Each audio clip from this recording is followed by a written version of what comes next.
Alors, je veux tracer donc un graphique évolution de la température en fonction du temps. Pour cela, je vais donc repérer d'abord dans mon tableau la température la plus haute et la température la plus basse. Et je vois que le temps donc va s'écouler de 0 à 180 secondes et on a pris une mesure toutes les 20 secondes. Alors je vais commencer par tracer l'axe des ordonnées qui doit aller donc de -3 à 17. Alors je trace un trait en suivant les lignes de la feuille.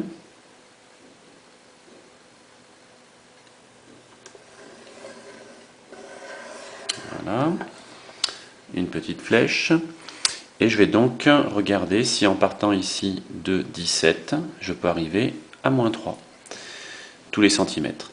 Alors 17, 16, 15, 14, 13, 12, 11, 10, 9, 8, 7, 6, 5, 4, 3, 2, 1, 0, -1, -2, -3.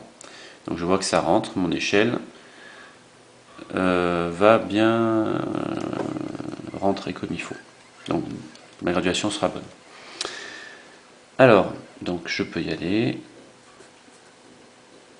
17, 16, 15, 14, 13, 12, 11, 10, 9, 8, 7, 6, 5, 4, 3, 2, 1, 0.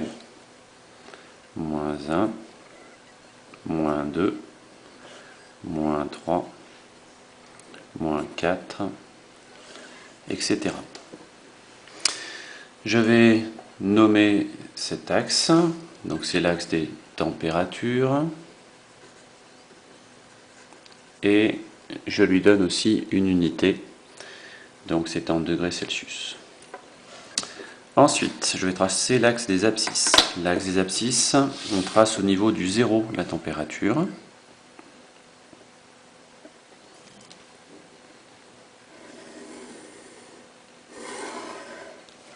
Voilà. Et comme pour l'axe des ordonnées, je vais aussi regarder si l'échelle que je veux prendre va bien.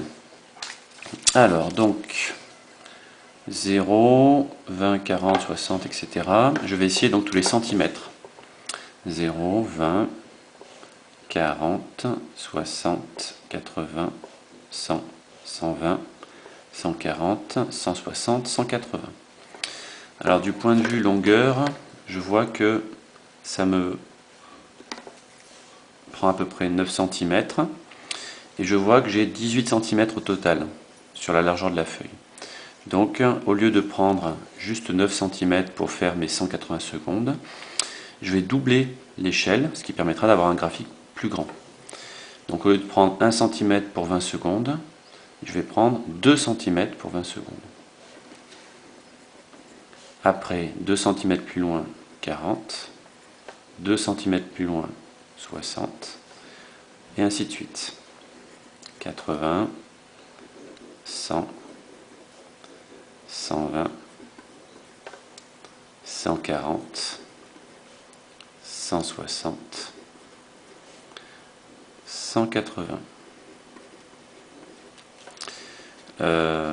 Autrement dit, ça fait 1 cm pour 10 secondes. Je vais nommer mon axe, donc c'est l'axe des temps, en secondes pour l'unité. Maintenant, je vais placer les points. Alors, toujours au crayon à papier, je vais placer le point 17, 0.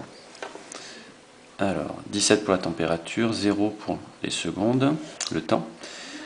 Donc, ça fait 0 ici et 17. Donc, c'est le point qui se trouve là.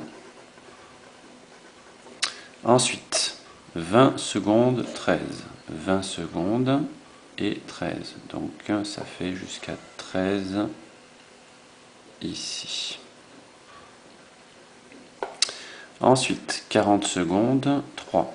40 secondes et 3 degrés. 1, 2, 3. 60 secondes, 1 degré Celsius, donc ça fait 61. Après, 80 secondes et 0. 100 secondes, 0. 120 secondes, 0.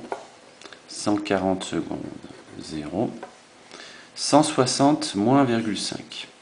Alors je vois ici que c'est moins 1, là c'est moins 2. Le moins 1,5 se trouve donc entre moins 1 et moins 2, se trouve donc ici. Alors 160, moins 1,5, donc ça fait moins 1. Le moins 2 est là, donc moins 1,5 se trouve ici. Ensuite, 180 secondes, moins 3, donc ça fait 180, moins 1, moins 2 et moins 3.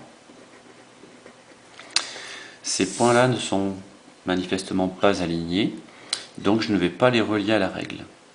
S'ils avaient été alignés, et je les aurais reliés à la règle, mais là ce n'est pas le cas. Donc je prends le stylo, et sans la règle, je relie les points, et bien sûr je ne fais pas des segments de droite entre chaque point. Je vais arrondir un petit peu la courbe, comme ceci. Là on a une jolie courbe, comme ça.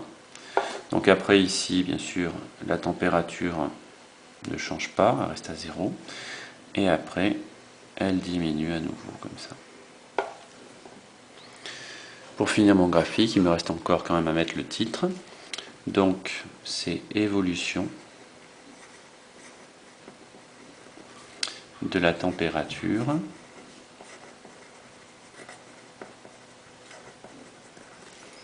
en fonction du temps.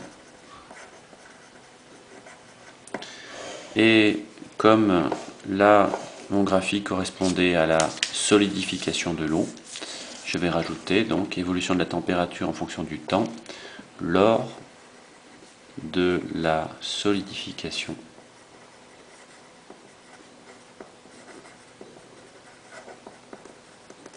de l'eau. Voilà.